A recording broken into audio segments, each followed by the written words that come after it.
Buenas tardes a todas y a todos. Gracias por estar presentes en las primeras jornadas de soberanía científica y tecnológica. Gracias a la Facultad de Ciencias Sociales de la Universidad Nacional de Lomas de Zamora por brindarnos este espacio de construcción, de intercambio, que va a darse el día de hoy, el día 18 mañana y el 19. También muchas gracias a todos y todas las participantes, a los técnicos y principalmente a cada una de las universidades y organizaciones que nos acompañan hoy. La Facultad de Ciencias de la Salud y Trabajo Social, Universidad Nacional de Mar del Plata, Universidad Nacional del Oeste y el CREAR, Perspectiva Sur y CIMA, Centro de Investigaciones Microeconómicas Alternativas. Mi nombre es Sebastián Violante y como uno de los integrantes e impulsores de esta red, junto a Martín Navarro, Fabián Borea, Jessica Laurent, Quimei Rinaldi y Manuel Golón, me toca abrir las jornadas y presentar a la Red de Economía Sostenible y Gestión para el Desarrollo Local. Para contarles un poquito, esta red se inició en diciembre de 2019 a partir de un evento, trabajando en la coordinación del nodo regional de la videoconferencia internacional de Joseph Stiglitz, Premio Nobel de Economía, organizada por Escolas Ocurrente y que también se pudo llevar a cabo gracias al apoyo incondicional de la Facultad de Ciencias Sociales de Lomas de Zamora, con total disposición del decano Gustavo Naón y la secretaria de Investigaciones Luz Canela Suji. En este último tiempo, desde la red, hemos sumado nuevas redes, investigadores, profesionales y diferentes nodos a lo largo y a lo ancho del país. Para quienes estén sumando por primera vez a estas jornadas, somos una red que se encuentra en expansión, así que quienes tengan intenciones de sumarse y participar, saben que están invitadas e invitados. Vamos a dejar un formulario para que puedan completarlo. No sé si... Bueno, ahí les va a estar apareciendo seguramente un formulario en el chat, si no ahora lo dejo yo mismo. Un poco el objetivo de estas jornadas es sensibilizar o sensibilizarnos como comunidad sobre la importancia de promover las capacidades y los conocimientos generados localmente con el objeto de contribuir al desarrollo de una sociedad más justa y más equitativa. Para hablar sobre algunas cuestiones que tienen que ver con la dinámica de las exposiciones que vamos a tener en estos 3 días y particularmente en el día de hoy, les pedimos a todos mantener los micrófonos silenciados.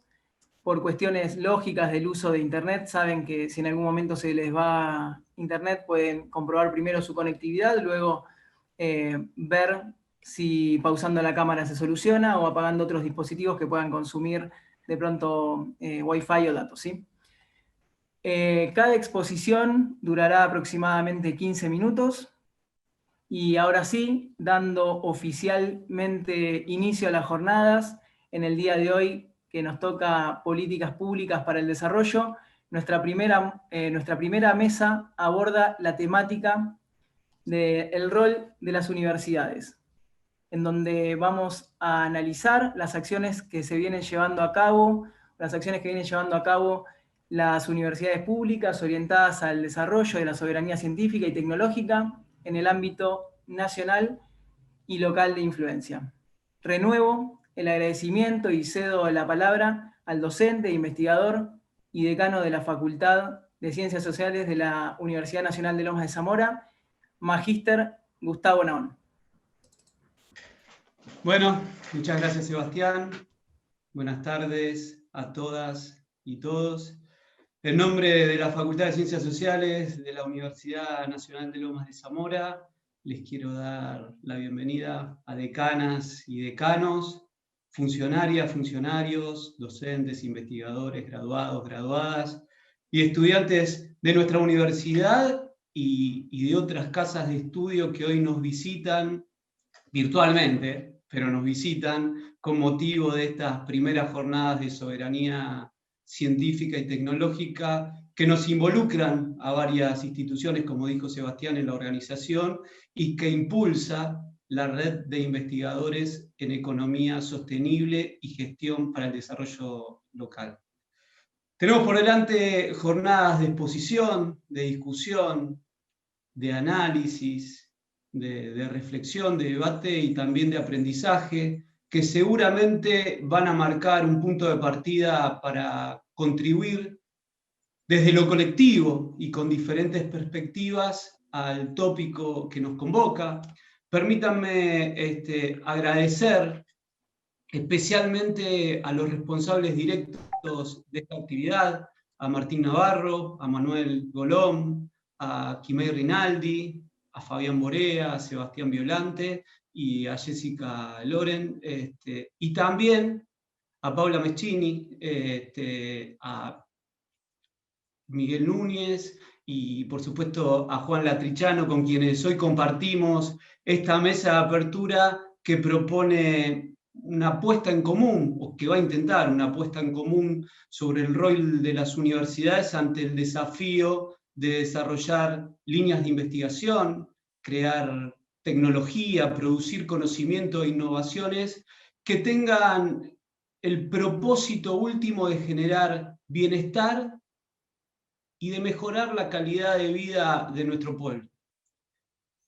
Como punto de partida me gustaría compartir, podemos llamar un axioma, que reza que para tener soberanía y ser un país desarrollado es indispensable invertir en ciencia.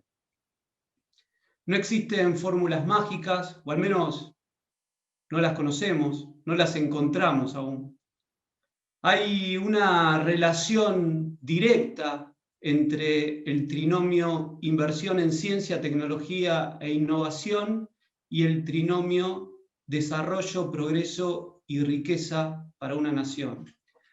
Y en esta línea argumental, uno de los máximos referentes del campo científico nacional, Bernardo Hussein, planteaba la disyuntiva entre cultivar la ciencia y la investigación en pos de la prosperidad y el crecimiento de un país, o desinvertir, negar y condenar a la nación al estancamiento y la dependencia internacional. Los países ricos lo son porque dedican dinero al desarrollo científico-tecnológico, y los países pobres lo siguen siendo si no lo hacen. Están estancados si no invierten en ciencia y tecnología y también en innovación. Esto sostenía, esta era la idea de Hussein, y sentenciaba lo que es una frase célebre para el campo científico, que la ciencia no es cara, cara es la ignorancia. Por eso el rol del desarrollo tecnológico, del desarrollo científico, como pilar de la soberanía de un país, entendemos nosotros como universidad, se hace cada vez más evidente ante los cambios que se produjeron a nivel económico, a nivel social y a nivel cultural en las sociedades posmodernas o postindustriales, si se quiere el término.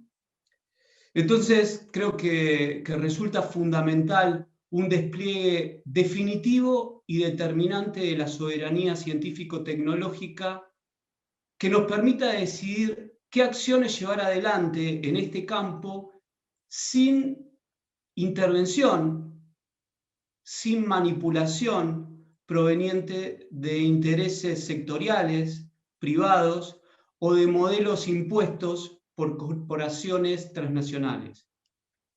Y créanme, se los aseguro, esta línea de pensamiento no va en detrimento de la inversión privada, sino a favor de la autodeterminación. Sabemos que en Argentina el mayor porcentaje de la actividad en ciencia se financia con fondos públicos que se traducen en becas, en incentivos, en subsidios, en programas especiales. Y también sabemos, porque somos parte del asunto, que gran parte de la investigación científica que se realiza en nuestro país está alojada en nuestras universidades, en las universidades públicas. La investigación, de hecho, es uno de los pilares de nuestra universidad. Siempre decimos que nuestra misión como instituciones no se agota en la transmisión del conocimiento, sino que también involucra a la producción de ese conocimiento. Por ese motivo entendemos y defendemos la idea de que el presupuesto destinado a ciencia y tecnología, lo mismo sucede con educación, no es un gasto, sino la inversión de todo un pueblo en pos de su desarrollo. La respuesta, por ejemplo, durante esta pandemia de nuestra comunidad científica en general y de las investigadoras e investigadores que trabajan en nuestras universidades en particular, es una clara muestra de esto, ¿no? Y involucra a todas las ramas de la ciencia. Yo pienso en voz alta, paso a otro eje que me parece clave, que es la formación. Además de la inversión, creo que es necesaria la formación y la capacitación de recursos. Por supuesto que capacitación e inversión están directamente asociadas. Desde las universidades públicas, nosotros debemos seguir incentivando a la investigación, especialmente a las y los jóvenes, para despertar esa vocación de investigadoras e investigadores que tanto necesita nuestra comunidad. En ese sentido, permítanme mencionar una experiencia propia, ya que en la Universidad Nacional de Lomas de Zamora, desde el 2013, está vigente el programa Lomas SIT, que financia con fondos propios líneas de investigación y además contempla la incorporación de jóvenes investigadores, tanto en los equipos en formación como en los equipos consolidados. Como contrapartida a todo esto, nosotros también entendemos, y hay que decirlo, que se requiere, y por eso lo exigimos, procesos mucho más dinámicos en la categorización de investigadores e investigadoras. No podemos empantanarnos y ver cómo se jubilan nuestras categorías 1 y 2, cómo las categorías 4 y 5 no avanzan, y cómo ese grupo de jóvenes que formamos carece de categorías, ¿sí? No puede categorizarse. Esta realidad muchas veces deja truncas las carreras científico-académicas. El último eje que por lo menos quiero mencionar yo, porque me parece importante, es el de la comunicación. Además de la inversión y de la capacitación, y acá aparece mi formación profesional, necesitamos de una comunicación pública de la ciencia. Nosotros entendemos a la investigación científica como un proceso de producción colectiva y también situada de conocimiento que está al servicio de las mayorías, que se debe poner al servicio de las mayorías. Por ese motivo, el proceso y sus resultados necesitan de estrategias de comunicación que permitan el acceso público no especializado. ¿Sí? Que el público que no está especializado en esa temática pueda comprender qué se investigó o qué se está investigando. Esto presenta dos componentes de una relación a simple vista. Por un lado, la ciudadanía con derecho a saber, y por el otro, las instituciones productoras del conocimiento con la obligación de comunicar. Sabemos que, así como fomentar la investigación dentro de nuestras instituciones es una decisión política, comunicar la ciencia también lo es. Muchas veces en nuestras universidades nos enfrentamos a un problema: cómo conciliar el interés general del Estado, que financia la actividad científica y la quiere dar a conocer, con la autonomía de individuos y también, ¿por qué no?, de instituciones que la producen, ¿sí?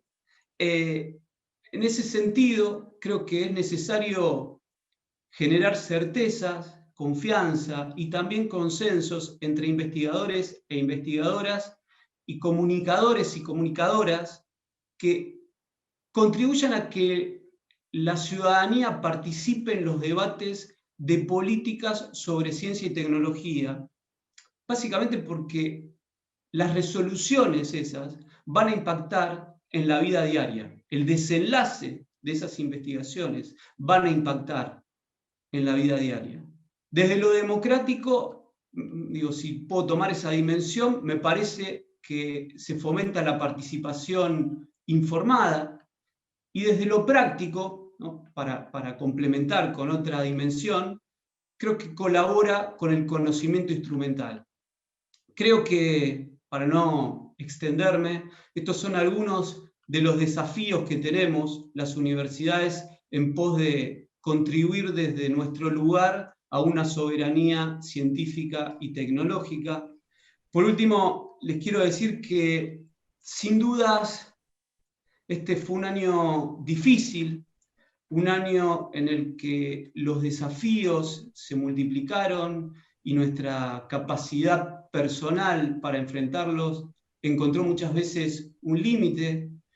Un año en el que encontramos en el conjunto, en el grupo, aquellas respuestas que en lo individual empezaron a faltar.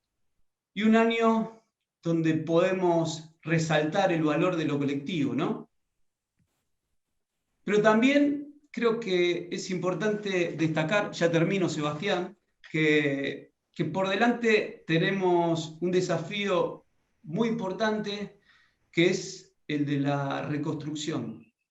Es el reimpulso de un proyecto de país en el que el desarrollo de la producción científica vuelva a ser política de Estado, ¿sí? Y que impacte en el progreso de la industria, en la creación de empleo calificado, en la disminución de importaciones, en la mejora de la salud pública, de la vivienda, que impacte en la inclusión. Un país en el que la educación vuelva a ser una herramienta indispensable para la movilidad social ascendente, en el que las universidades públicas volvamos a ser consultoras privilegiadas para el Estado. Y en definitiva, un país en el que la igualdad de oportunidades y la justicia social vuelvan a ser bandera de un proyecto de nación. En eso estamos. Muchas gracias. Bueno, gran aporte y reflexión, interesante la perspectiva de análisis sobre las categorizaciones también, y las ideas compartidas sobre comunicación pública de la ciencia, que dan lugar, me parece, a debates que nos merecemos, ¿no? Y bueno, el resto también de los conceptos vertidos hoy. Nuevamente, muchas gracias, Gustavo. Y ahora sí, le damos la palabra a Juan Latrichano. Él es doctor en Economía, investigador y profesor de la Universidad de Lomas de Matanza, de la Universidad Nacional del Oeste y director del CREAR. Adelante vos, Juan. Estás silenciado, de momento. Ahí está. Muchas gracias, Sebastián. Gracias a todos los organizadores por esta hermosa posibilidad de expresar un poco tantos anhelos que uno tiene. Me voy a unar y continuar un poco lo que dijo Gustavo, sobre todo en esa parte de la comunicación que a mí me quita realmente el sueño. Yo voy a tratar de circunscribirme a la economía, que es una ciencia, creo que todas las ciencias no son en su mayoría neutrales, y claramente la economía no es neutral. Depende quién la mire, quién la investigue.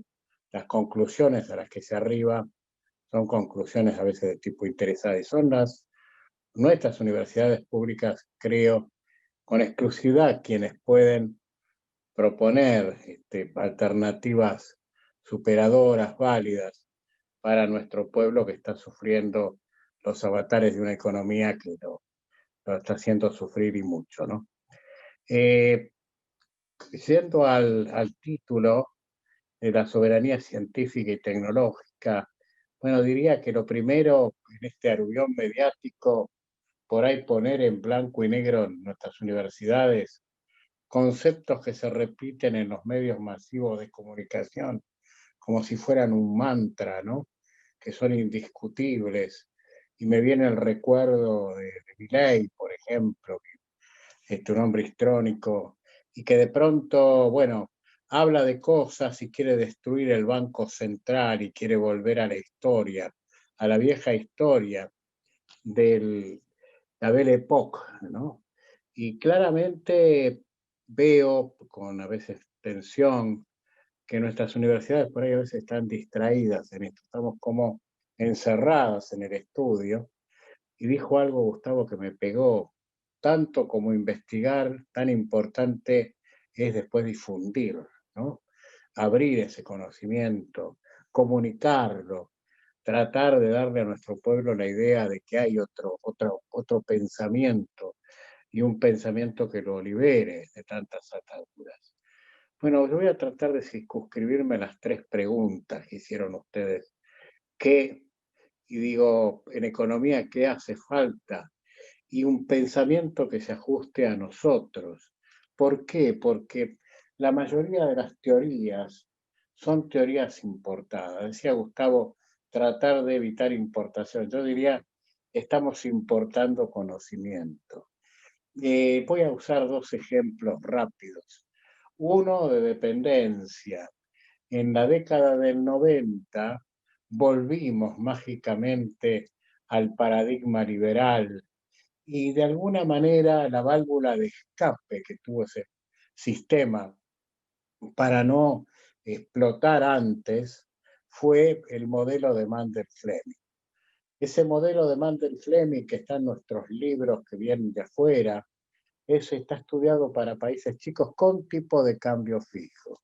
Y entonces proponía que el Estado gaste para que la tasa de interés suba y de ahí traigamos préstamos del exterior. Y bueno, fue un profesor argentino, Eduardo Conesa, el que planteó que eso era el modelo de crecimiento liderado por la deuda. Y salvo esa excepción, es como que el modelo fue comprado a libro cerrado y parecía que todo funcionaba hasta que tuvimos la crisis 2001, que era previsible, por cierto. Y ya ha entrado el gobierno del kirchnerismo, ya ha abandonado el tipo de cambio fijo por imperio de la crisis hacia un tipo de cambio variable y con excedente de dólares, recordémoslo en la primera fase. Venían la gente del fondo, venían los grandes pensadores a decirnos que bajáramos el tipo de cambio, bajáramos la paridad, porque eso no era bueno, que estábamos acumulando reservas, y esa acumulación iba justamente a cancelar, entre otras cosas, la enorme deuda que la Argentina tenía por aquel tiempo con el Fondo Monetario, de casi 10.000 millones de dólares. Y el modelo de Mandel-Fleming para tipo de cambio variable decía eso. Cuando hay abundancia de divisas, tirar para abajo el tipo de cambio de tal modo que esa abundancia desaparezca.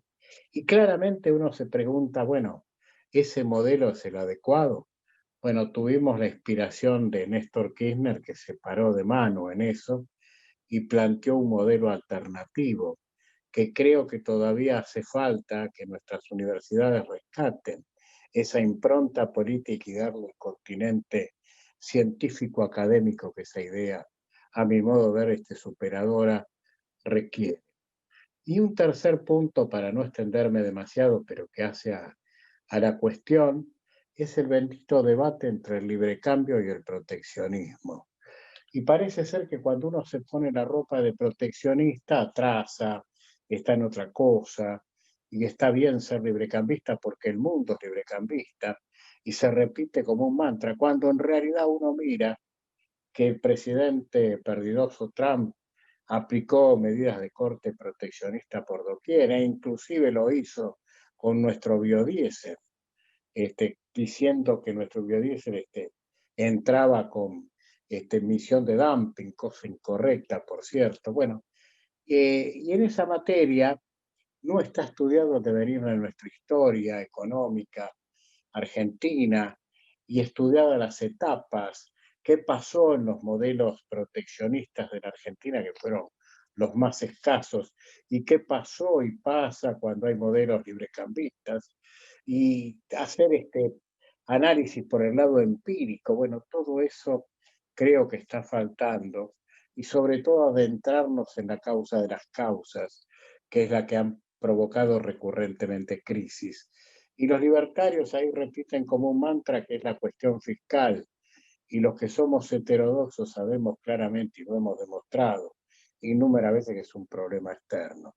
En una reciente investigación que presentamos con un equipo de trabajo en la Universidad Nacional del Oeste, hemos probado con evaluación externa ya aprobada, etcétera, etcétera, que el problema de las tres crisis grandes de la Argentina, la de 1890, la de 1989 y la de 2001, para no decir, para que nadie se enoje, la de 2019, son crisis externas, donde la deuda crece no por imperio del déficit fiscal, sino por un problema de deuda en dólares que al devaluar, el dólar crece desmesuradamente y crece con él la deuda. Entonces digo, retomando la segunda pregunta, ¿por qué? ¿Por qué hay que estudiar esto? Porque las doctrinas tradicionales indistintas que se han aplicado en nuestro país fracasaron todas. Fracasó el liberalismo menemista porque nos condujo a la crisis 2001. Fracasó el monetarismo cuando lo aplicaron los militares en el 76-83. Y fracasó de algún modo el dirigismo puro de Alfonsín en la etapa del 83-89. De tal modo que creo que esto es menester que lo estudiemos. Para ir redondeando, no extenderme en demasía, digo, ¿cómo? Ir a las pruebas empíricas, ir a las fuentes. Estamos carenciados de fuentes.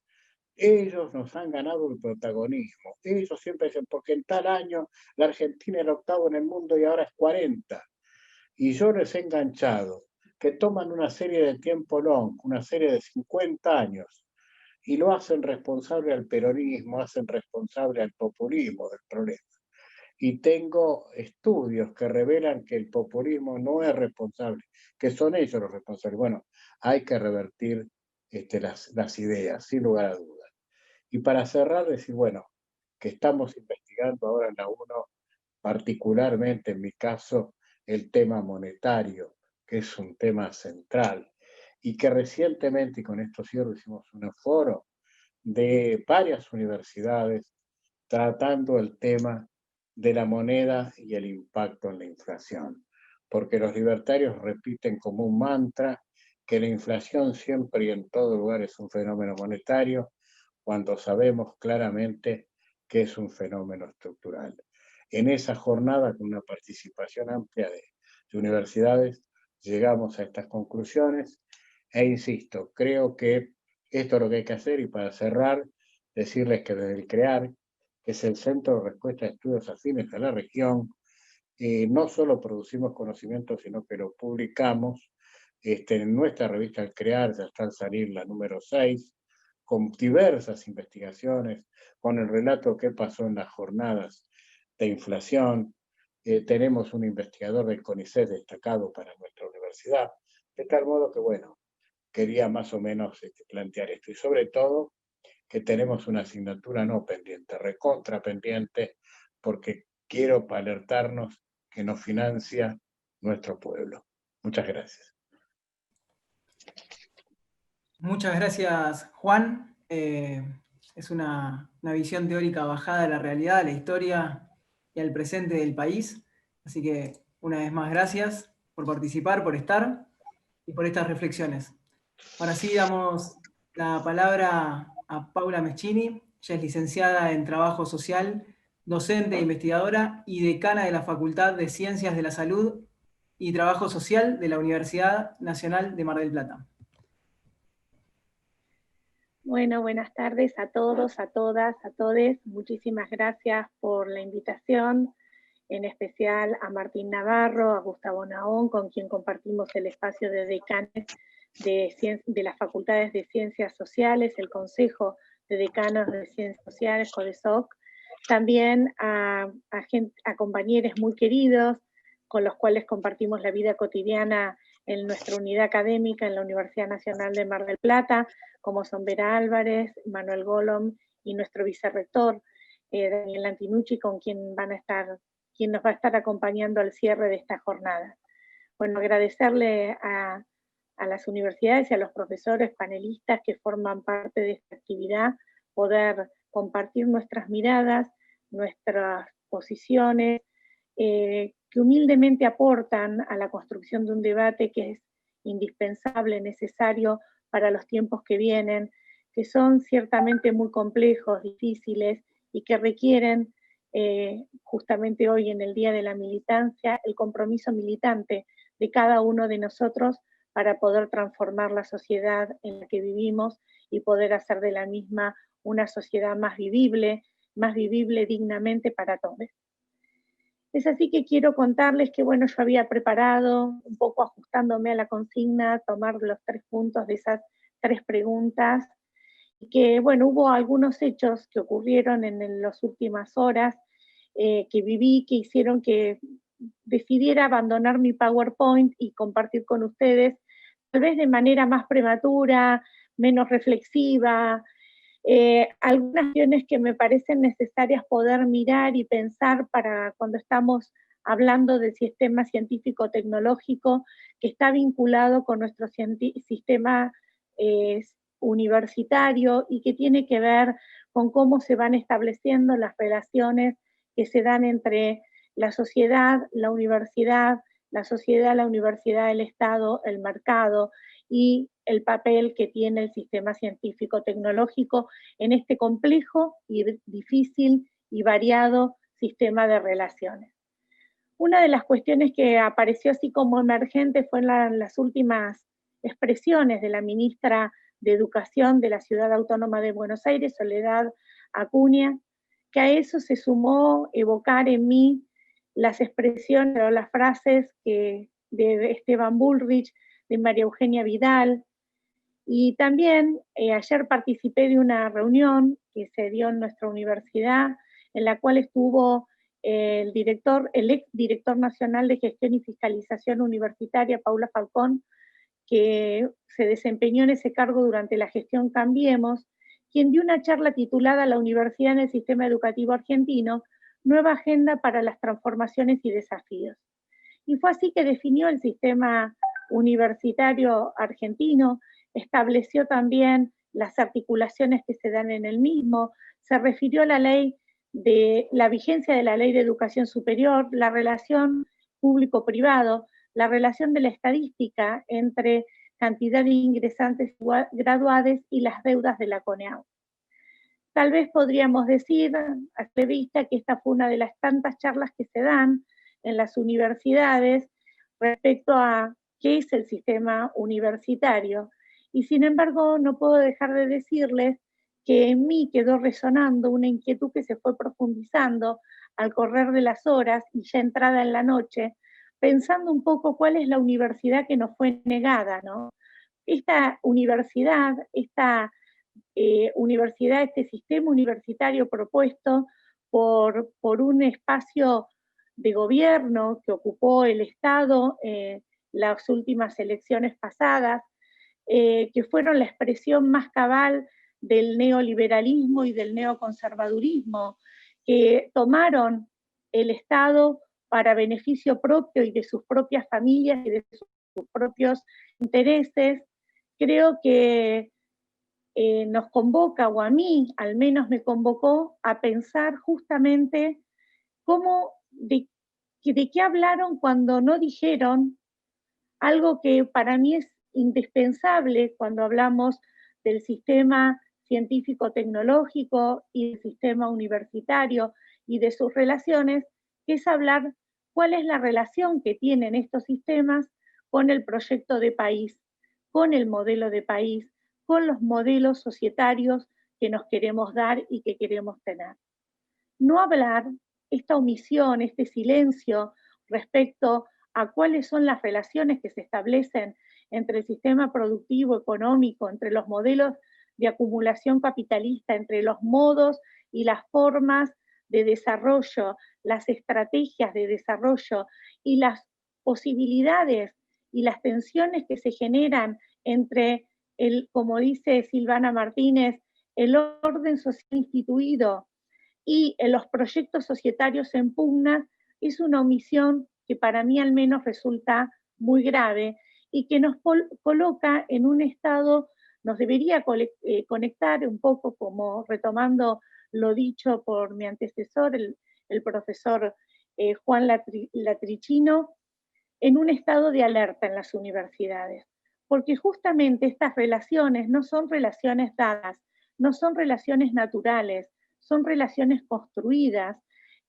son relaciones que tienen que ver con cómo necesitamos seguir interpelando al sistema capitalista, cómo cuestionamos las formas que adquiere la colonialidad del saber y del poder, las formas eurocéntricas de mirar lo social, de pensar lo social, de actuar lo social, las formas en que el patriarcado aún habita en nuestras universidades y que es necesario entonces poder interpelarlas, visibilizarlas, para poder discutir un proyecto de país, una forma de un modelo de acumulación capitalista que no sea agroexportador, sino que pueda ser redistributivo de la renta, que pueda ser redistributivo de la riqueza, que pueda estar en favor de las grandes mayorías y no de una oligarquía terrateniente concentradora y acumuladora de riqueza, que en este periodo del capitalismo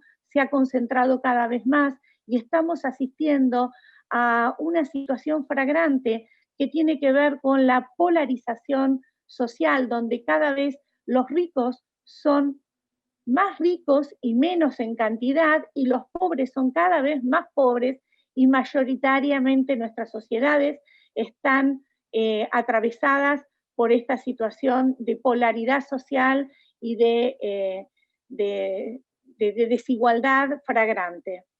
Entonces, lo primero que quiero decir es que estas relaciones no son naturales, son relaciones que debemos construir, que debemos visibilizar, que debemos poner en debate y en cuestión, y que tienen que ver con la disputa hegemónica, política e ideológica.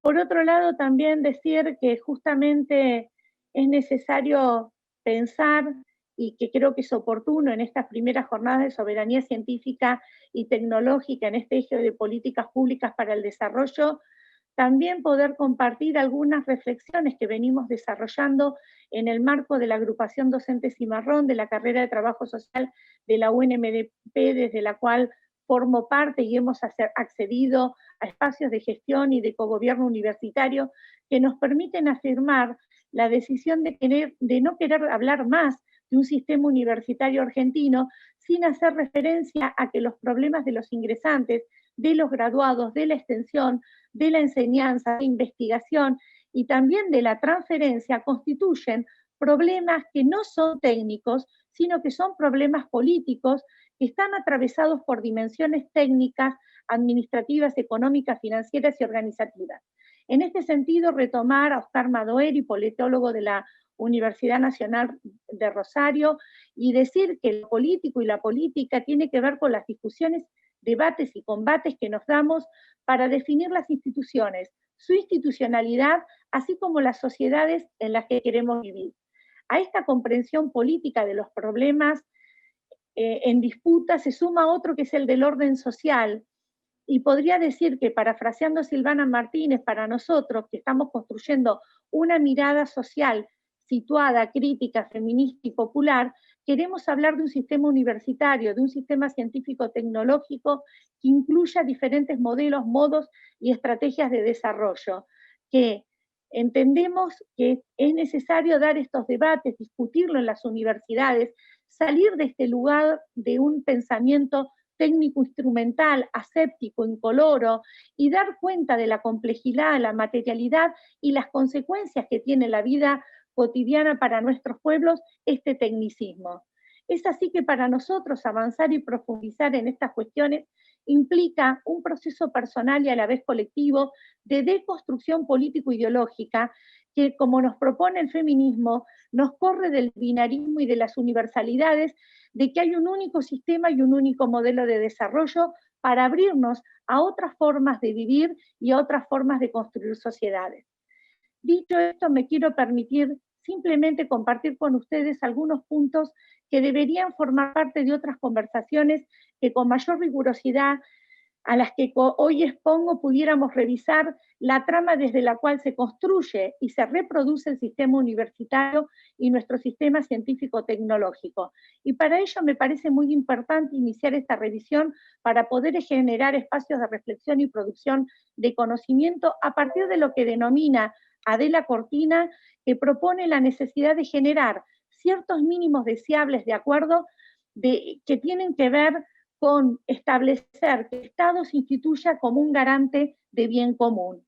Y es en esta línea que me parece seguramente importante que podamos pensar producir soberanía científica y tecnológica, políticas públicas para el desarrollo a partir del acuerdo social logrado por más de 140 organizaciones y referentes nacionales que se sintetiza en el Manifiesto Nacional por la Soberanía, el Trabajo y la Producción, que enuncia una serie de problemas, reconoce algunas genealogías y propone medidas a tomarse para la salida a partir de la crisis de la emergencia necesaria.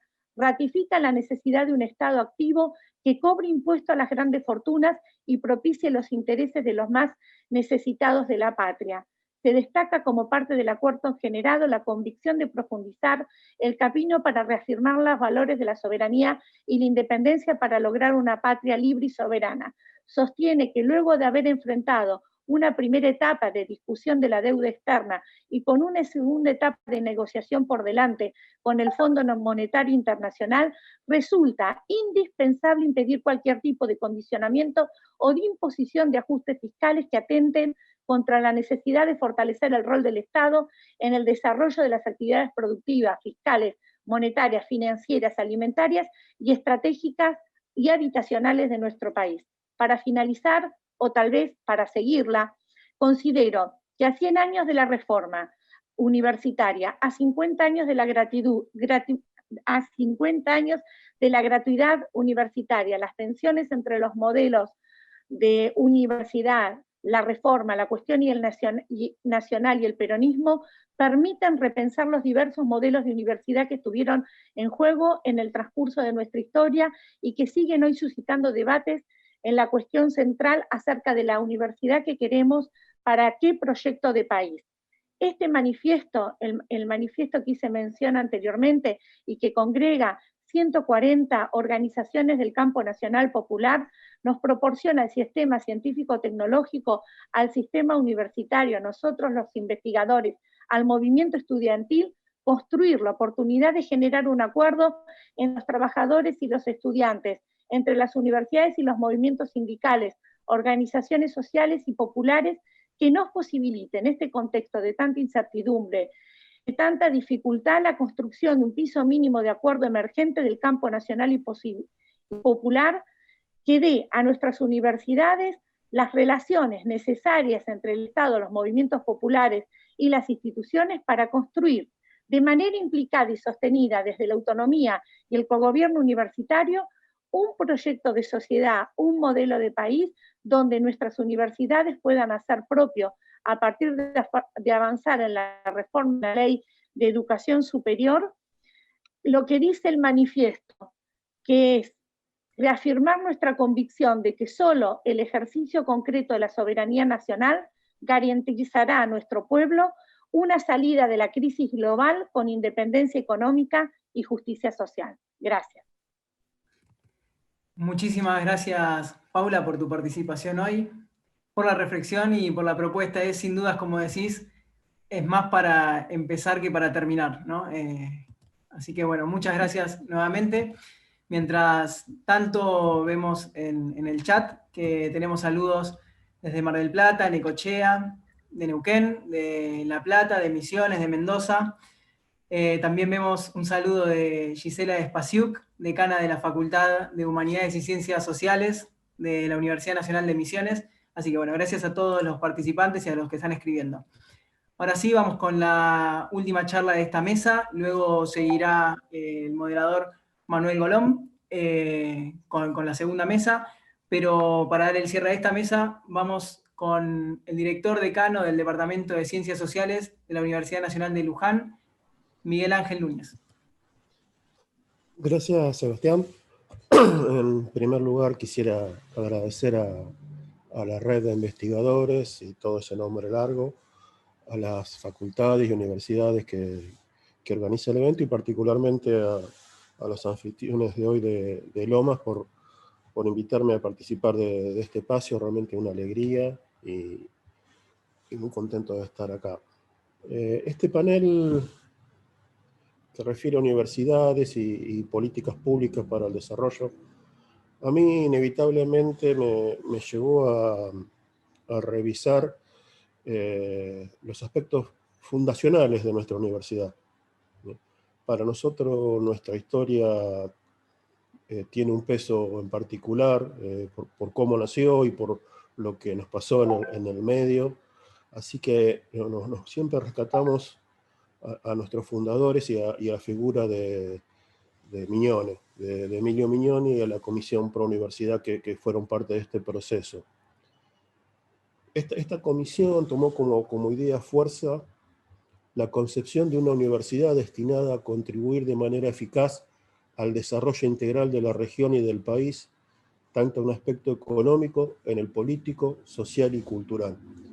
Ya nuestra universidad fue concebida pensando en contribuir al desarrollo de la región, ¿sí? Y no solamente en el aspecto económico, sino incluyendo el polo político, social y cultural. Tenían tres ejes de desarrollo, tres ideas fuerza: desarrollo, región y servicio. Sobre esos ejes trabajaron y concibieron nuestra universidad.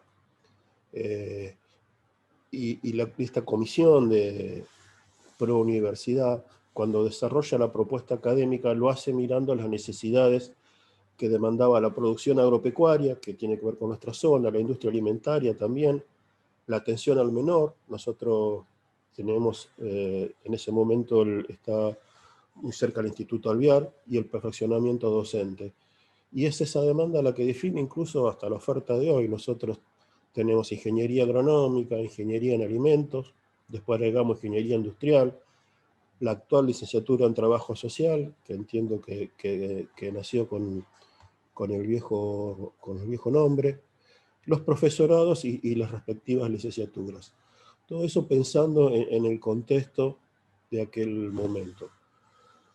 Y en las bases fundacionales de nuestra universidad está la idea que es necesario la expansión y también universalizar la educación, incluida la educación universitaria, ¿sí?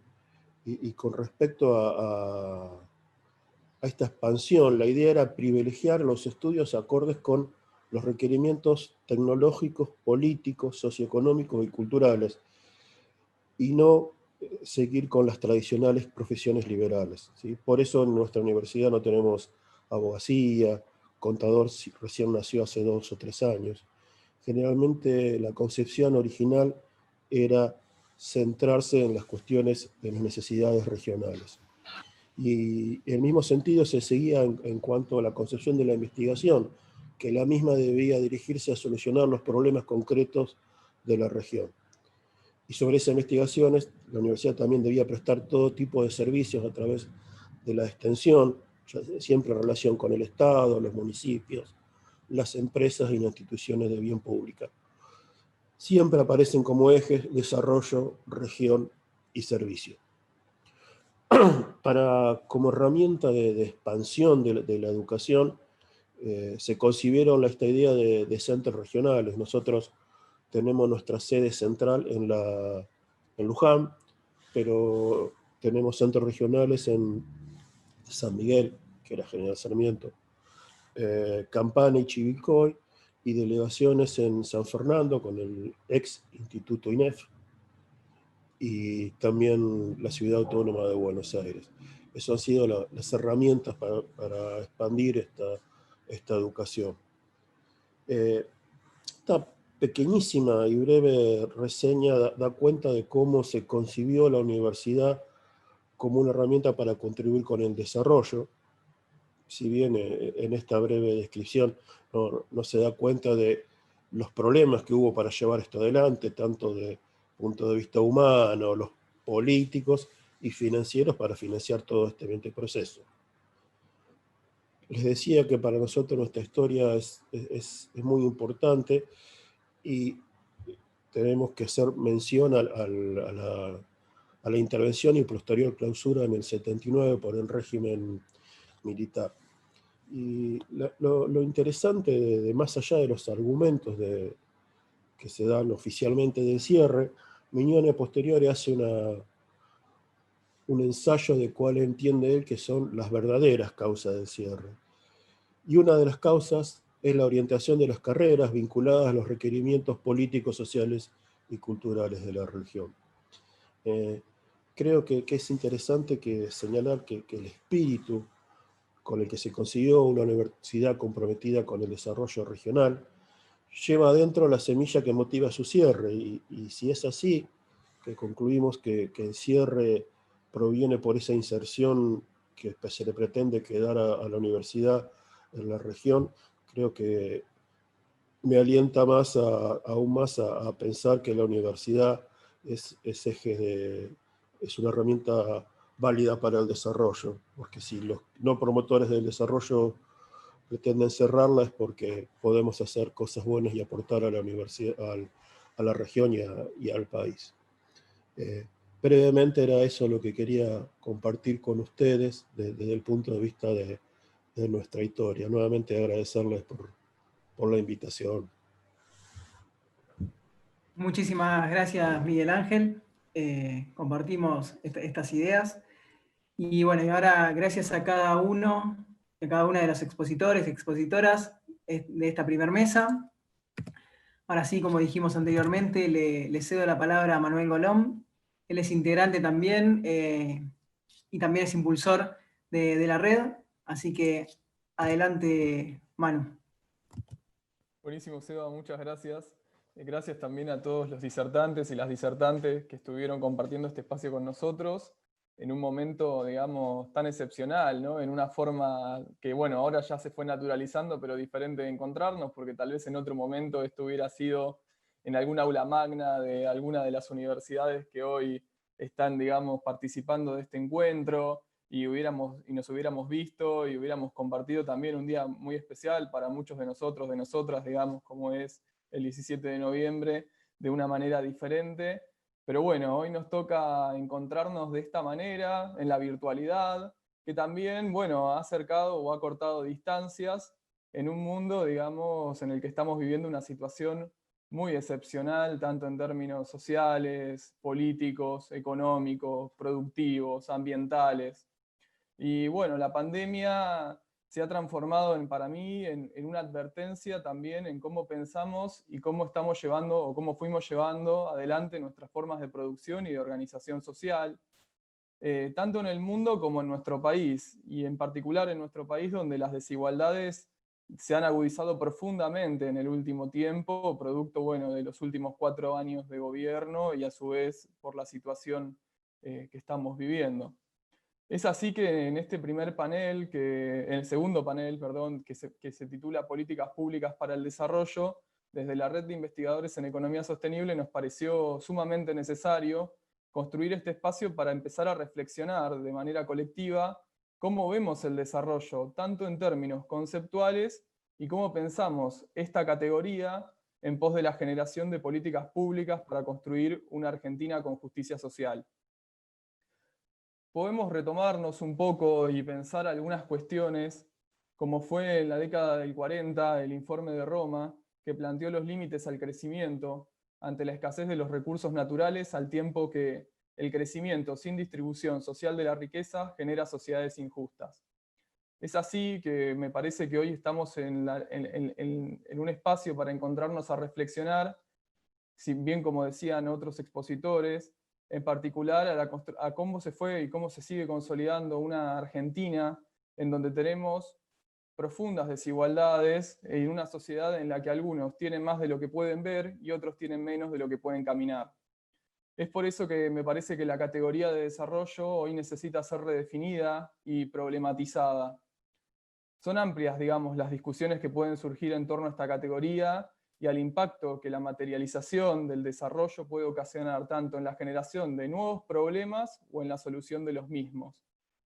Es por eso que creo necesario invitarnos a reflexionar en torno a una visión situada de lo que implica el desarrollo en América Latina y en particular en la Argentina.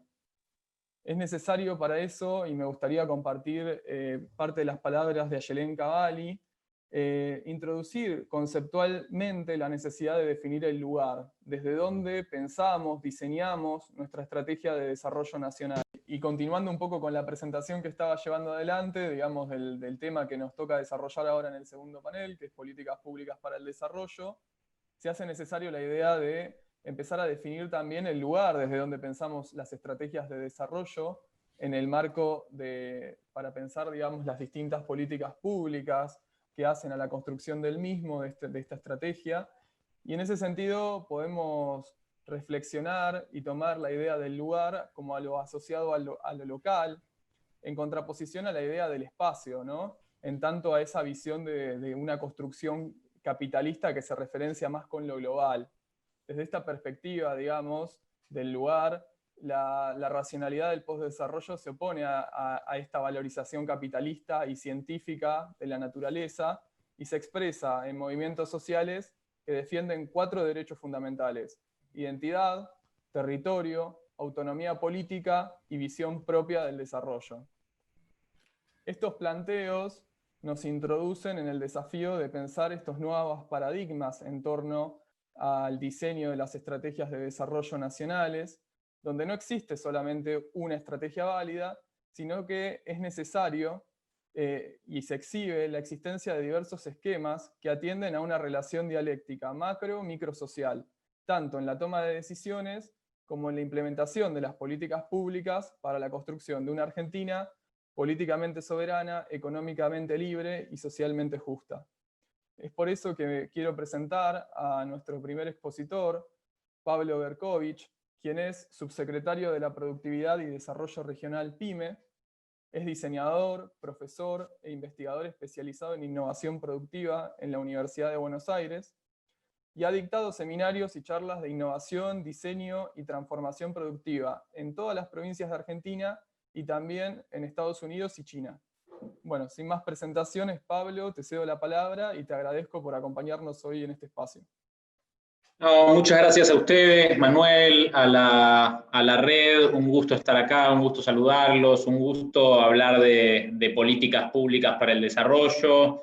La verdad es que desde mi lugar, desde la Subsecretaría de Productividad y Desarrollo Regional, quiero decir que por supuesto entendemos cuáles son, y todo parte de ahí, cuáles son las fortalezas que vos bien decías también, las fortalezas del entramado productivo argentino, cuáles son las debilidades, cuáles son las oportunidades. Entendemos que tenemos un entramado productivo PYME muy diverso, muy diverso. Estuvimos las últimas semanas, los últimos meses, por supuesto, trabajando con todas las provincias.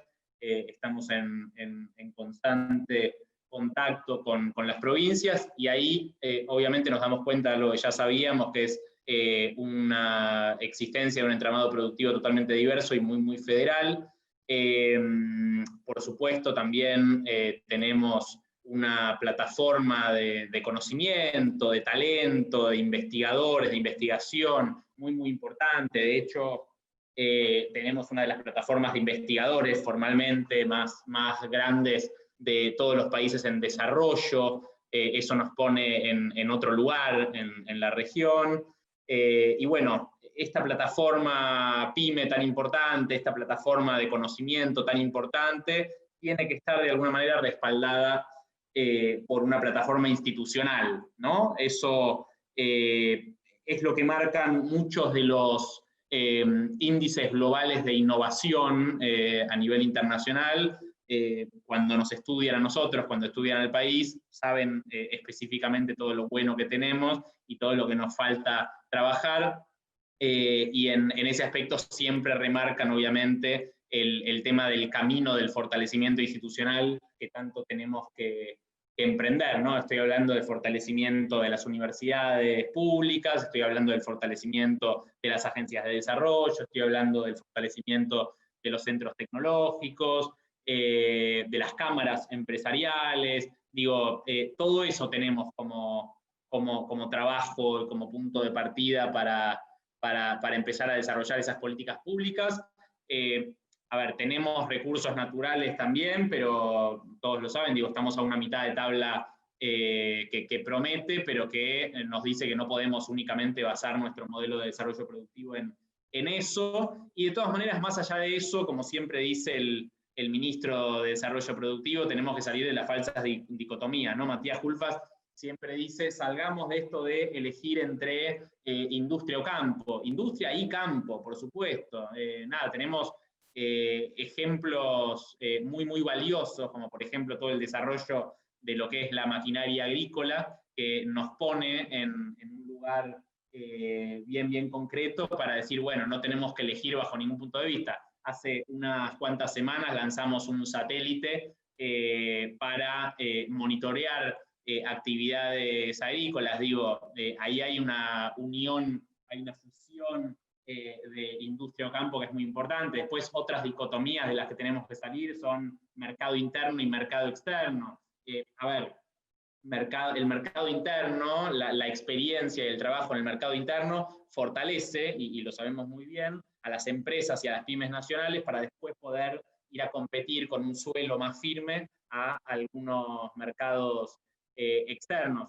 Yo particularmente desde la subsede de productividad que conduzco, intentamos nosotros acá centralizar todos los programas que de hecho se creó para eso la subsecretaría, ¿no? Para centralizar todos los programas de capacitación, de asistencia técnica, un camino también de financiamiento y de promoción y posicionamiento de la calidad y el agregado de valor de las pymes argentinas del país, acá en el mercado interno y en el mercado externo, por supuesto. Es una subsecretaría que no existía, es una subsecretaría que el ministro y que el secretario PYME, Guillermo Meredith, crearon justamente para hablar de productividad, digo, volver a hablar de productividad y volver a hablar de transformación productiva, volver a apropiarnos esos conceptos que están vapuleados de hace muchos años, especialmente en los últimos años. Ustedes saben, digo, que en los últimos años había una secretaría particularmente de transformación productiva, había un programa de transformación productiva, pero una transformación productiva que digo, y lo decía el programa, que era para la relocalización, para el cierre, para el redimensionamiento. Nosotros entendemos desde la Secretaría, desde el Ministerio, la transformación productiva como una transformación productiva que apunte al valor agregado, que apunte al conocimiento incorporado, que apunte también a brindarle y a recuperar la importancia de la política industrial.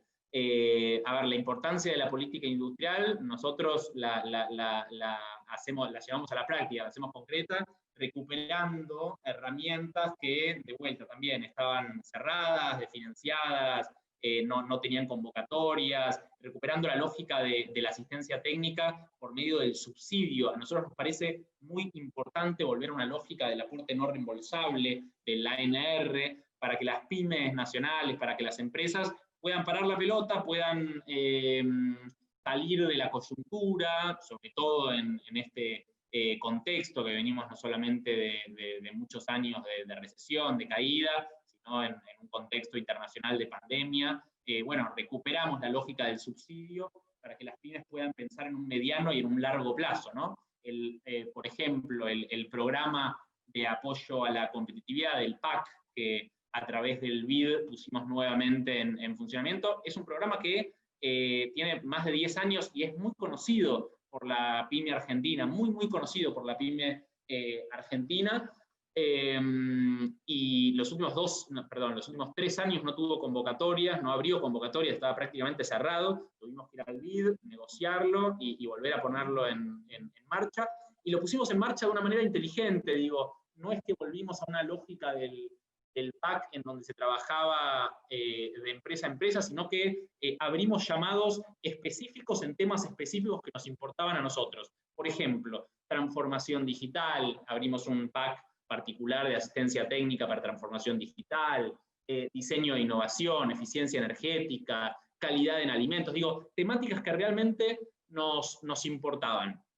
También pusimos nuevamente en valor el FONDEP, el Fondo de Desarrollo Productivo, que en conjunto con el FOGAR, el Fondo de Garantías Argentino, ayudó muchísimo a las pymes en estos tiempos. El FONDEP particularmente lo inauguramos de alguna manera con un trabajo muy fuerte que hicimos estos últimos meses para fortalecer el sistema sanitario. Nosotros trabajamos a través del FONDEP con aportes no reembolsables por un lado, para universidades, para instituciones que no eran sujetos de crédito, y también con pymes, con créditos a tasas bajísimas, tasa del 12% a 5 años, un año de gracia, de una tasa inexistente en el mercado, justamente para que aquellas pymes que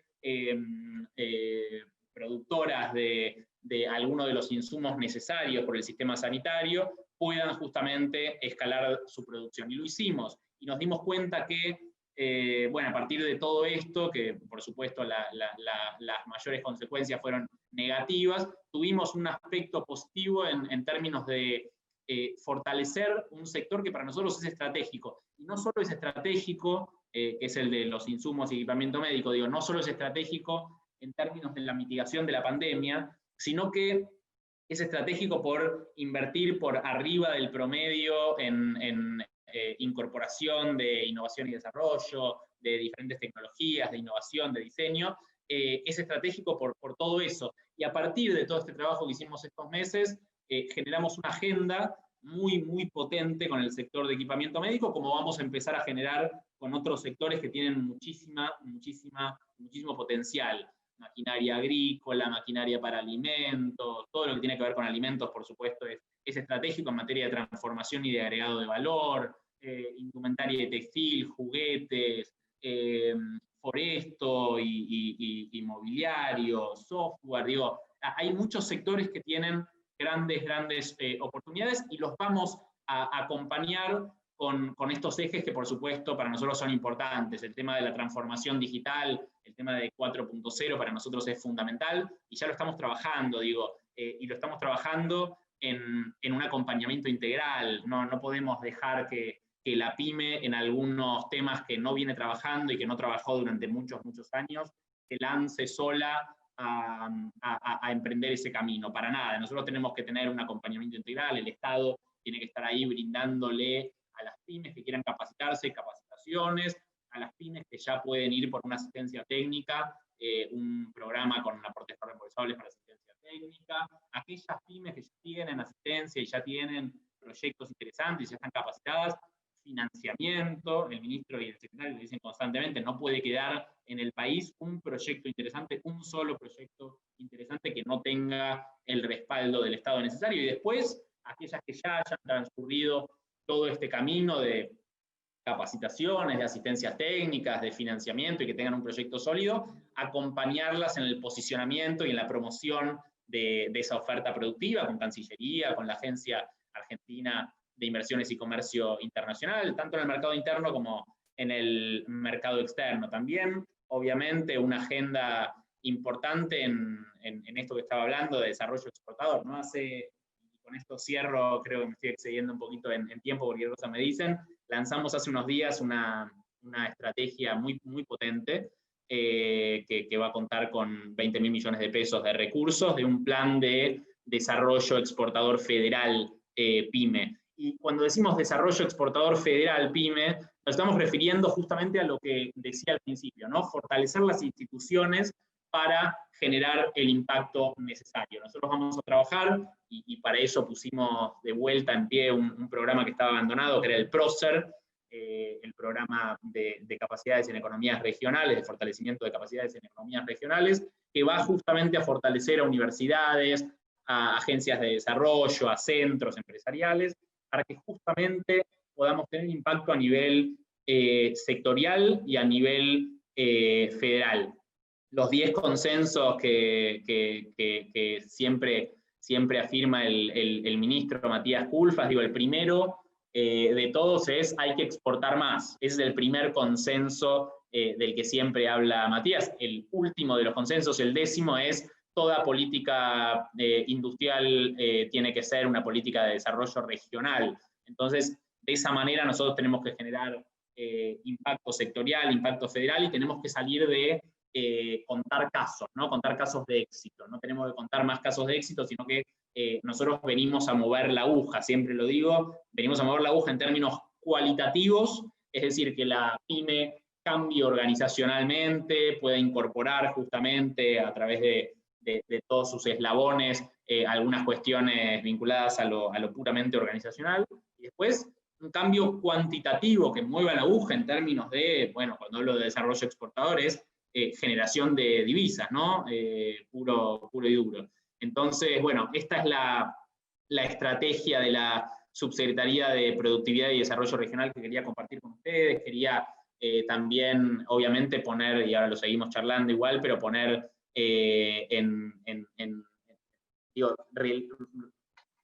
llevar a lo más alto a la política industrial, que realmente es lo que venimos haciendo desde el Ministerio y desde la Secretaría, una política industrial con una estrategia muy, muy determinada, y después, enmarcado en esa estrategia, instrumentos, herramientas que no solamente recuperamos, sino que fuimos creando y vamos a seguir creando. Pero lo importante es tener una estrategia de productividad, una estrategia de desarrollo regional, en fin, una estrategia productiva. Muchas gracias. Muchas gracias, Pablo. Muy importante lo que nos comentás en torno al desarrollo de las pymes, así que te agradecemos por la disertación, y bueno, ahora vamos a retomar al final con preguntas para los distintos participantes que están viendo la charla. Pueden formularlas en el chat, después las vamos a retomar. Así que bueno, continuando con el panel, nuestra próxima expositora es Laura Toledo. Ella es ingeniera industrial graduada de la Universidad Tecnológica Nacional, diplomada en vinculación tecnológica por la Universidad Nacional del Litoral y en gestión del desarrollo emprendedor por la Universidad Nacional de General Sarmiento. Entre 2012 y 2019 fue responsable del área de promoción de la Fundación Argentina de Nanotecnología, que incluye su programa de inversión y de incubación de empresas, y allí se especializó en evaluación, gestión y seguimiento de proyectos de base científico-tecnológica. Es docente de posgrado en la Universidad de Buenos Aires y desde enero del 2020 se desempeña como directora nacional del Fondo Argentino Sectorial de la Agencia Nacional de Promoción de la Investigación, el Desarrollo Tecnológico y la Innovación. Bueno, sin más presentaciones, Laura, te cedo la palabra y te agradezco por estar participando en el panel hoy acá con nosotros. Hola Manuel, buenas tardes. Buenas tardes a todos y a todas. Un placer acompañarlos y acompañarlas. En relación a este panel y tratando de alinearme, y lo voy a contradecir a Pablo, yo voy a hablar de un caso. En realidad no solamente un caso, sino a veces un caso es interesante para compartir cómo impacta la inversión pública en I+D, y esto me da cierta trazabilidad. Voy a hablar de algunas herramientas, pero siempre pensando, más allá del trabajo de la agencia, en lo que ha hecho sistemáticamente. Lamentablemente en la última gestión se abandonaron la mayoría de las herramientas, y este año nos tomó, entre COVID y esa situación, tratar de recomponer la cartera y cumplir con compromisos asumidos, pero antes de esto hubo historia también, y esto es importante compartirlo para después terminar de ubicar cuál es el rol de la universidad en todo este proceso de innovación y lo que hablamos de la soberanía. Entonces, como decía, voy a trabajar sobre un caso que es en realidad un conjunto de casos. Ustedes saben que la pandemia puso de manifiesto que ningún país estaba preparado. La mayoría de los países en cualquier parte del mundo desarrollaron distintas estrategias. La de nuestro país fue manejar, bueno, el aislamiento por fases. Hay otros que lo trabajaron de otra manera, pero el común denominador era detectar, ¿no? Detectar los casos de personas contagiadas. Empezó a haber una crisis en relación a los insumos de los kits de detección, que es, no sabíamos primero si íbamos a tener certezas de abastecimiento, y por otro lado, la calidad. Habíamos escuchado en España que China le había donado una serie de kits de detección y de pronto no cumplían con la calidad requerida. Nosotros, les cuento, porque quizás han visto alguna que otra noticia, pero de los desarrollos, de los registros de productos nuevos que ANMAT tuvo en relación a esta necesidad, hubo 7 casos que trascendieron en la prensa, que están estrictamente relacionados con empresas de base tecnológica, ¿sí? ¿Qué son las empresas de base tecnológica? Bueno, son estas empresas que invierten sistemáticamente en I+D, que reúnen personas con conocimiento, que en general están inmersas en el seno de las universidades y de los centros de desarrollo tecnológico, y que de alguna manera asociándose, en particular el FONARSEC, el fondo que yo dirijo desde el año 2009, tiene una herramienta que es la herramienta Empretecno, que apuntaba a esto, a que todo aquel conocimiento que tuviese un valor de mercado, de alguna forma, con una asociación público-privada, se convirtiera en una nueva empresa, y de esta manera poder llevarlo y convertirlo en valor social, que eso es también uno de los objetivos que hablamos siempre, que este conocimiento que se genera institucionalmente tenga después, ofrezca una solución a una necesidad concreta. Entonces estas empresas de base tecnológica fueron trabajando las empresas de base tecnológica por un lado, y consorcios público-privados por otro en sistemas de detección, pensando en Chagas, síndrome urémico hemolítico, distintas enfermedades. Y cuando llegó el momento de la pandemia, nos encontramos con que teníamos cierto conocimiento acumulado, con cierto ejercicio de innovación, que permitió rápidamente salir a ofrecer estas soluciones. Como les digo, el hito principal es que se convirtieron en productos registrados por ANMAT, con lo cual esos productos tienen la seguridad, tienen la sensibilidad, la especificidad, un montón de cuestiones técnicas que son importantes para mostrar que lo que surgió en el seno del sistema de ciencia y tecnología tenía un valor fundamental. Pero esa llegada, ese registro de producto, ese sello de calidad de ANMAT, no hubiera sido posible si no hubiese habido una articulación con las empresas que podían fabricar este tipo de productos, ¿sí? Que requiere como una serie de regulaciones puertas adentro.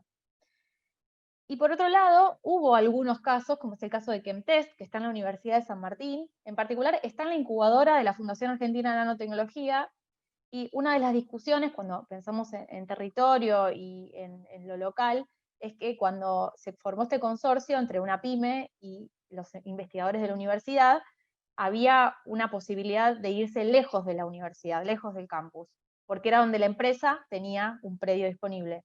Y los investigadores no podían conciliar su trabajo de universidad con el viajar tanto tiempo, con lo cual, bueno, se gestionó y se consiguió un espacio dentro de la FAN. Hoy tienen 150 metros cuadrados, y es la primera planta de producción, de elaboración de productos médicos que está habilitada en el seno de una universidad. ¿Sí? Tuvo una serie de particularidades.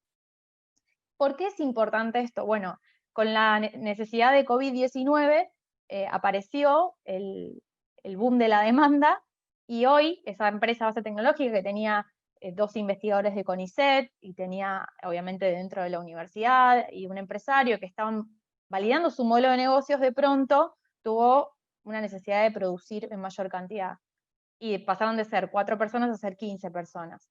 Y dentro de esas 15 personas, 5 personas son estudiantes de la universidad, investigadores hay uno que es investigador de CONICET en empresa, y hay otras dos profesionales que también son egresados de la universidad.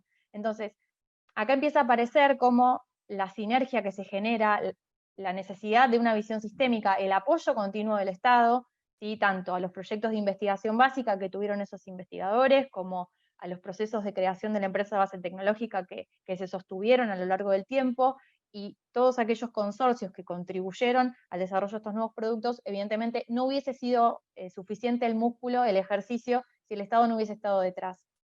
Entonces, el rol acá de las incubadoras en este sistema de innovación es fundamental por lo que le comentaba, Gustavo creo que hace un rato mencionaba el tema de la creación de conocimiento, la creación y la comunicación del conocimiento, la posibilidad de generar personas preparadas para crear estas nuevas soluciones, y de alguna manera terminar de validar o generar de alguna manera que la inversión pública se convierta en valor social, que es lo que buscamos. Pero eso no quedó ahí, y recién Pablo comentaba que desde el Ministerio de Desarrollo Productivo se está trabajando en la promoción de exportaciones, y nosotros estamos acompañando ese proceso también. Sé que acá la vi por ahí a Magdalena Tazara, estamos trabajando cada 15 días, nos reunimos la Agencia de Promoción de Inversiones, la Cancillería, Ministerio de Desarrollo Productivo, Agencia de I+D+I, que es en la cual yo trabajo, con ANMAT, y revisamos las condiciones que necesitamos que las empresas nuevas y quienes desarrollan nuevos productos cumplan para poder llegar a mercados del exterior.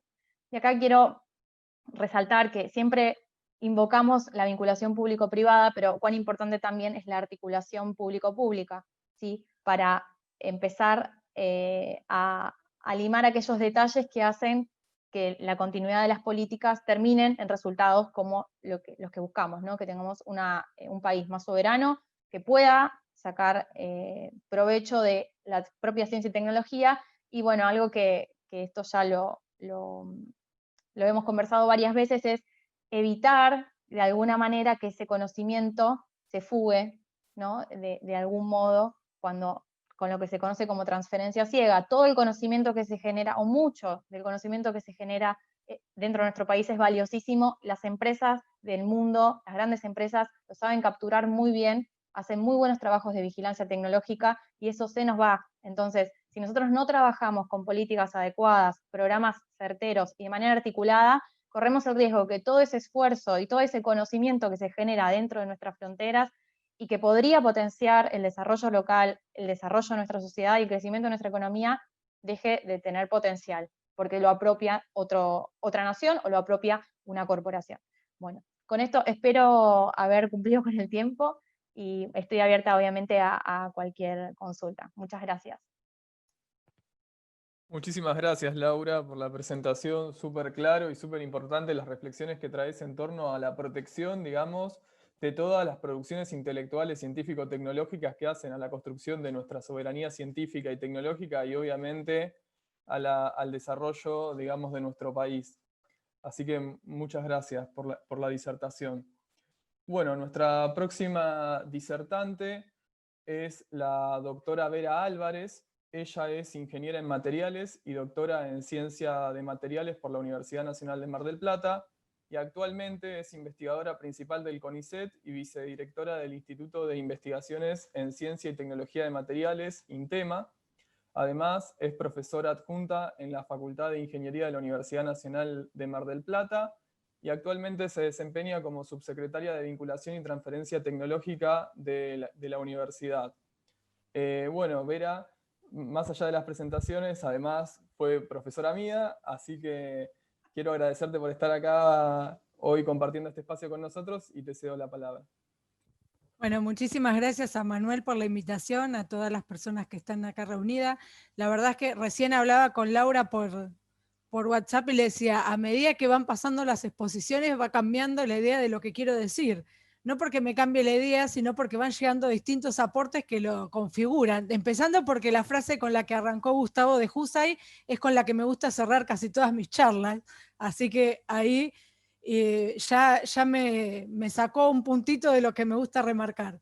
Y después, para darle un poco de continuidad a esto que están comentando, que me parece que es fundamental, y de todos esos roles que habló un poco Manuel que tengo yo ahora, me gustaría pararme en el de vinculación tecnológica, que creo que es uno importante y que no se ha abordado tanto. Entonces, por un lado, me parece fundamental que se desarrollen instrumentos para que lo que hacemos adentro de nuestros laboratorios, tanto en las universidades como en el CONICET, la SIC y otras entidades que también trabajan en ello, puedan salir. Me parece que tenemos una gran cantidad de conocimiento acumulado, que muchas veces, como dijo Laura, y me parece que es súper importante, lo publicamos sin protegerlo, y otros países del mundo se apropian de ellos para generar tecnología y para generar recursos genuinos y empleo, que es una cosa que acá en Mar del Plata nos falta y por demás. Podrán Paula y Manuel, que también son de aquí, contarles que tenemos una situación muy crítica en lo que es desempleo desde hace muchos años, pero ahora se ha visto acentuada. Entonces creo que trabajar en conjunto para poder proteger la propiedad intelectual y para poder sacar de los laboratorios a través de vinculaciones público-públicas y público-privadas lo que hacemos y que se transformen en productos y servicios para nuestra sociedad es uno de los grandes objetivos que tenemos. Ahora, ¿cómo hacemos para llegar a ese objetivo y dónde están los pilares de eso? Por supuesto que los instrumentos de financiamiento que nombraron Laura y Pablo, ¿sí? Porque me parece que también estos nuevos PAC, algunos de los que tuvo que pasar por una entidad que los firmara, los avalara y los acompañara, son fundamentales, ¿no? Y que esas asociaciones entre lo público y lo privado sean genuinas y no sean solamente para cumplir un requisito. Me parece que trabajar en eso es súper, súper importante. Otra cosa que decía Laura también es el rol de las aceleradoras, incubadoras, quienes hacen que el conocimiento que se desarrollan también estudiantes y emprendedores salgan de nuestras universidades. Y ahí unas cosas que estuvimos también debatiendo con Manuel en otra mesa que estuvimos fue cómo le enseñamos a nuestros alumnos en carreras tecnológicas como ingeniería. Muchas veces nos educan o nos han educado para que simplemente terminemos en una multinacional, como que ese fuera el único modelo que existiera. Entonces ahí tenemos otro problema, que es cómo educamos a nuestros estudiantes y qué posibilidades les damos de cómo van a poder seguir sus carreras o futuro. Muchos les aseguro que quedan convencidos de que esa es la única posibilidad y que si no, bueno, se van a morir de hambre o no van a poder sobrevivir o no van a aportar nada y que es el único camino. Entonces, como docentes tenemos también esa responsabilidad de explicarles que hay otros caminos, otras alternativas y cómo eso contribuye al desarrollo nacional. Por otro lado, me parece que otra cosa que es muy importante es poder ver cómo la vinculación tecnológica a través de la transferencia de tecnología al sector productivo puede generar recursos genuinos, no solo en empleo, que eso es súper importante, sino en financiamiento para el sector público.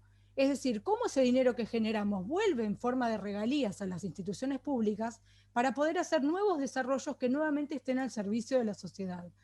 Me parece que hay muchos investigadores que no tienen ni idea de esto que les estoy diciendo, investigadores y docentes. No lo tienen ni siquiera en el panorama, no lo pueden ver.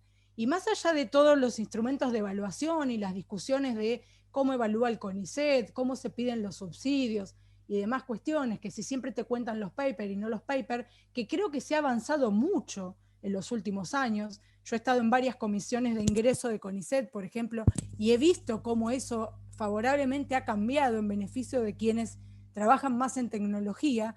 Me parece que aún hay arraigadas algunas cuestiones del ego de nosotros mismos los investigadores con el que tenemos que luchar. Y acá pongo una última cosa que es, todos los investigadores, docentes, estamos conscientes de que somos empleado público y que una persona que trabaja 15 horas por día y compra un paquete de yerba y paga el impuesto nos está pagando el sueldo y que tenemos un deber ético y moral de devolverle a la sociedad lo que nos está dando. Yo creo que no y que nos falta muchísimo para llegar a eso. Eso es lo que les quería comentar esta tarde. Muchas gracias. Muchas gracias, Vera, por la exposición y por cómo aportaste, digamos, también a otra mirada, tanto desde, digamos, desde el perfil profesional y desde tu profesión, desde la investigación. Así que muchísimas gracias por la exposición. Nuestra próxima disertante es la doctora Sandra Yarri, quien es profesora titular en la Universidad Nacional de La Plata y en la Universidad Nacional de Río Negro. Es investigadora categoría 1, profesional de la Comisión de Investigaciones Científicas en el área de investigación de biotecnologías y biodiversidad, y actualmente se desempeña como coordinadora del proyecto de uso sustentable de la biodiversidad, USUBI. También es consultora del CTPD-FAO y consultora independiente, y a su vez es exdecana y vicedecana de la Facultad de Ciencias Agrarias y Forestales de la Universidad Nacional de La Plata.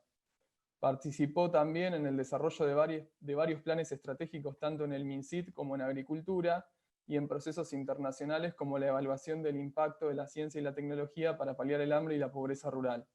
Bueno, sin más introducciones, Sandra, te agradezco por estar hoy acá compartiendo esta disertación con nosotros, y te cedo la palabra.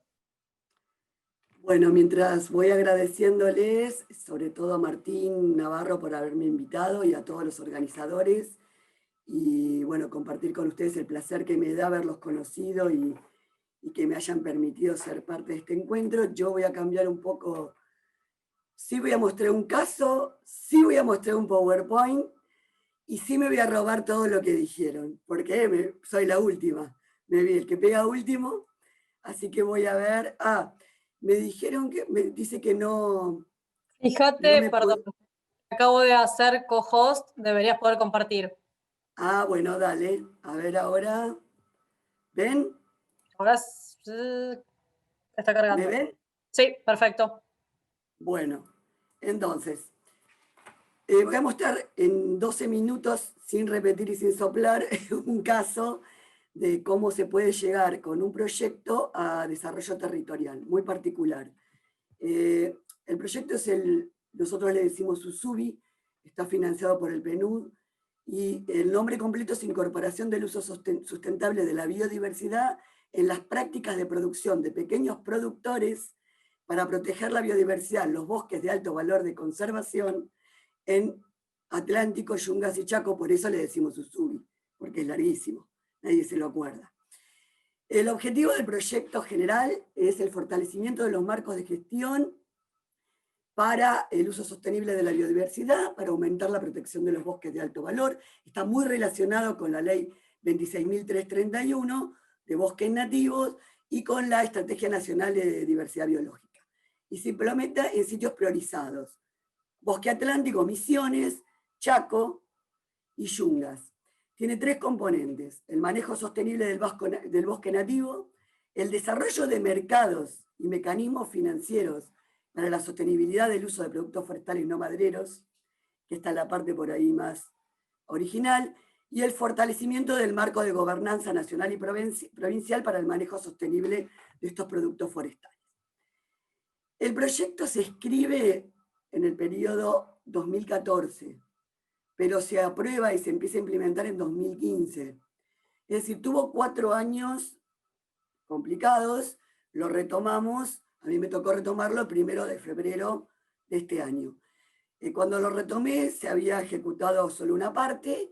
Van a ver que eso es complicado desde el punto de vista ético también por las comunidades con las que trabaja. Tiene un financiamiento de $4.600.000. El dinero es del Fondo por el Medio Ambiente Mundial, del CHEF, y lo implementa el PNUD. Está dentro de la Secretaría de Políticas en Recursos Naturales del Ministerio de Ambiente y Desarrollo Sostenible. Así que lo llevo a viajar un poco para cambiar el foco. Nos vamos a Chaco Seco, ahí trabajamos en Morillo, en Los Baldes, en el Chañar, en La Cortada, con comunidades criollas y pueblos originarios huichís, aproximadamente 200 personas. Ahí abarcamos 10.000 hectáreas en principio, pero ahora incorporamos un trabajo a través de una asociación virtuosa con una ONG en territorio de los lotes 55 y 14. Hay un fortalecimiento de infraestructura, entre otras cosas, como salas de procesados, pero lo que se busca es que aquello que estuvieron haciendo tradicionalmente desde siempre los pueblos que viven en y del bosque, poder convertirlo en una entrada para que tengan independencia, mejoren su calidad de vida, se promueva el arraigo, pero indirectamente ayuden a conservar, ¿sí? Hablamos de frutos nativos como harina de algarroba, mistol, chañar, para uso alimenticio, artesanías, goma brea, que se usa como sustituto de la goma arábiga, especies tintorias para teñir las prendas, y la miel de abejas nativas. En la selva paranaense, en lo que es Misiones, ahí ven una foto de alguna de lo que logramos en una cooperativa de las soñadoras.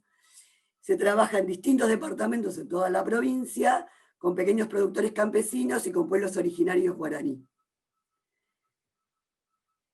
También hay fortalecimiento de capacidades, como sala de producción de vinagres, licores, dulces, mermeladas, con frutas nativas, miel de abejas nativas, hongos, la pulpa de palmito, plantas ornamentales, plantas medicinales. En Yungas, Jujuy, se trabaja en Ledesma, Valle Grande y General Belgrano, con comunidades campesinas como Cocayjuy y pueblos originarios Collas y Ocloyas.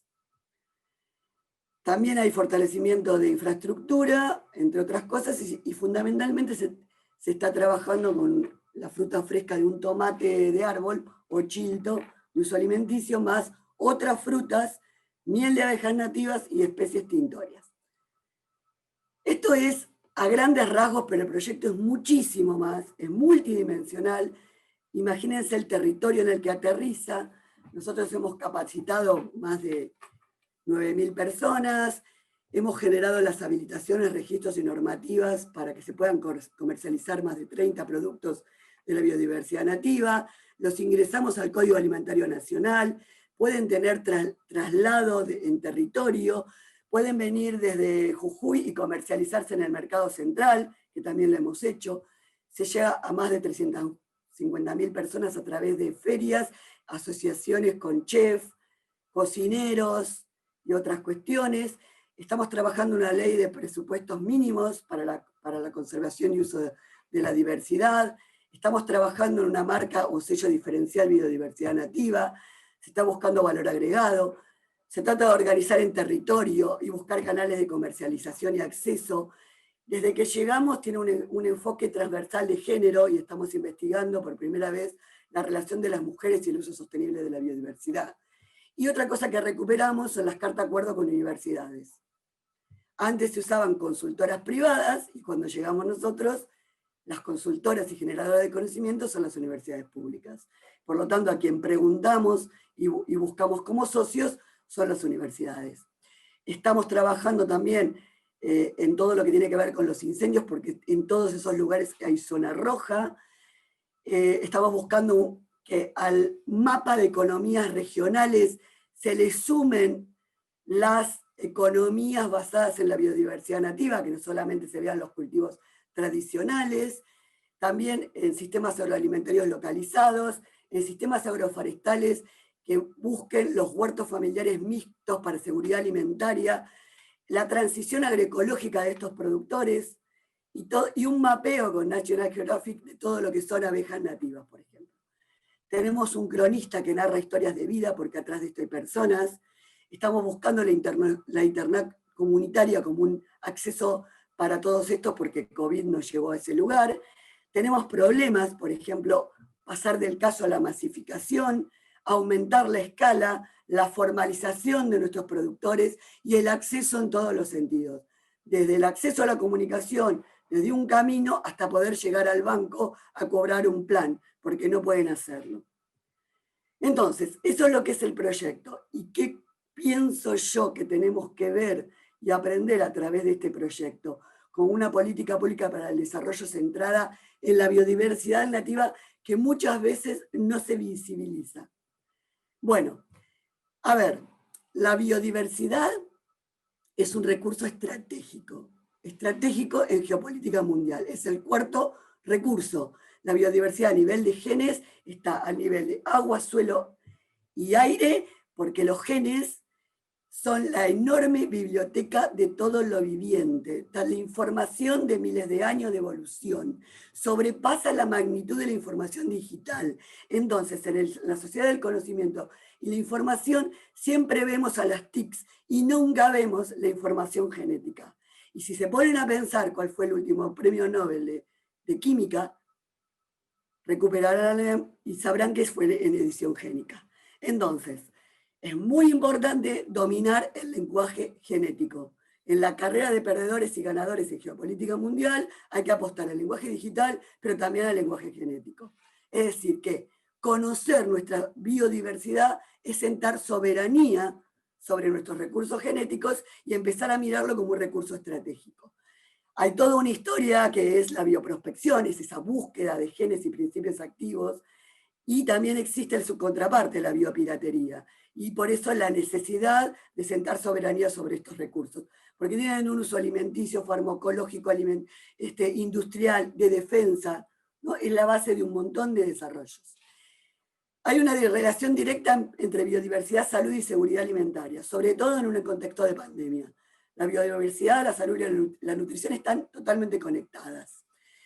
Necesitamos ecosistemas sanos donde la biodiversidad les da resiliencia, porque un ecosistema sano es sostén de vida en el planeta, es sostén de vida de sistemas productivos, ¿sí? Pero también la biodiversidad tiene una mirada que tiene que ver con la seguridad y soberanía alimentaria, porque la diversificación de las dietas es fundamental, porque no podemos seguir alimentándonos de 4 plantas, si siquiera lo extendamos hasta 8 cultivos a nivel mundial, porque tenemos que aprender a alimentarnos localmente, porque tenemos que mirar los proyectos de otros países como plantas del futuro, porque en contextos de un mundo cambiante, cambio climático, pandemia, escenarios bélicos, hay que alimentarse de esas plantas que están localmente disponibles y que todavía ni siquiera conocemos, pero que tienen un uso tradicional. ¿Sí?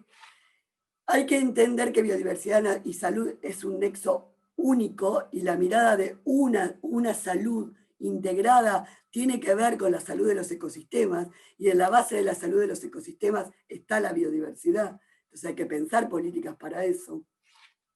Y toda la cuestión de soberanía tecnológica para poder caracterizar esa biodiversidad, ¿no?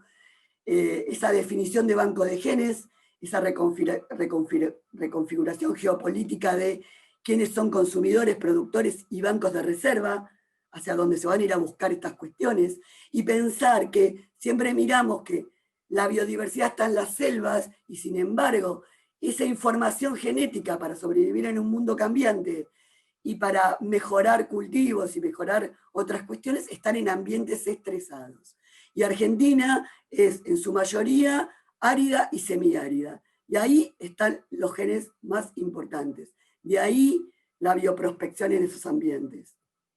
Entonces, voy a cerrar con 4 frases que me compartieron las comunidades con las que trabajamos, ¿no? De los wichis, problemas globales, respuestas integrales, y entre todos podemos saber todo, construcción colectiva del conocimiento. Así dijo uno de los dirigentes de esta comunidad. Entre todos, poniendo una parte cada uno, podemos saber todo.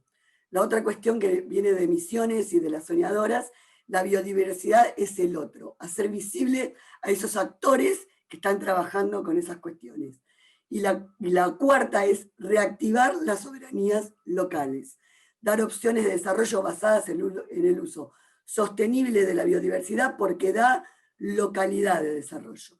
Como siempre, la palabra clave en este mundo es acceso, y básicamente la pregunta de si el pez grande se va a seguir comiendo al pez chico o el rápido se va a comer el lento. Entonces, rápidamente avisparnos con que la biodiversidad es insumo de las biotecnologías, que el mundo pasa por ese lado y que hay que mirarla desde ese lugar. Hay un ejemplo muy concreto.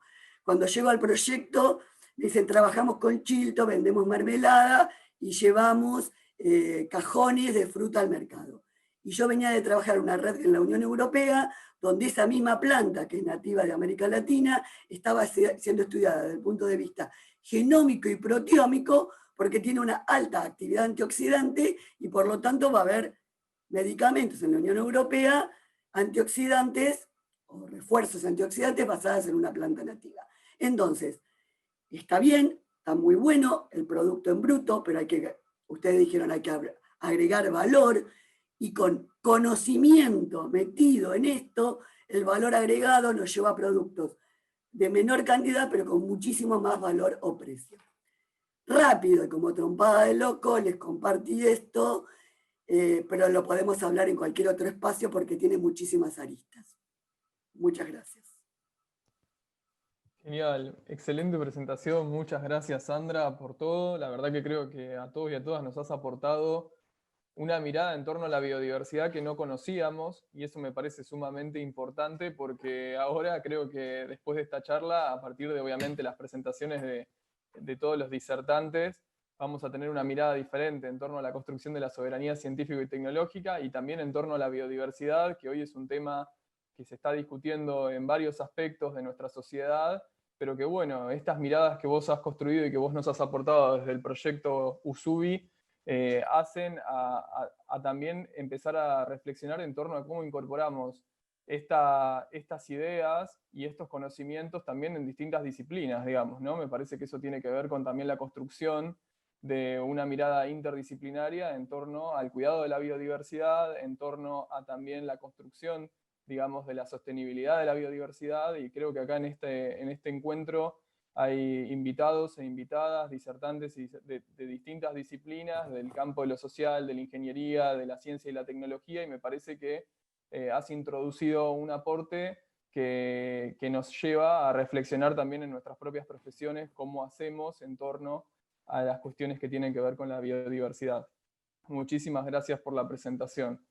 Bueno, ya estamos, son alrededor de las 20 horas. Sé que muchos y muchas deben estar cansados de distintas actividades laborales, de una jornada ardua.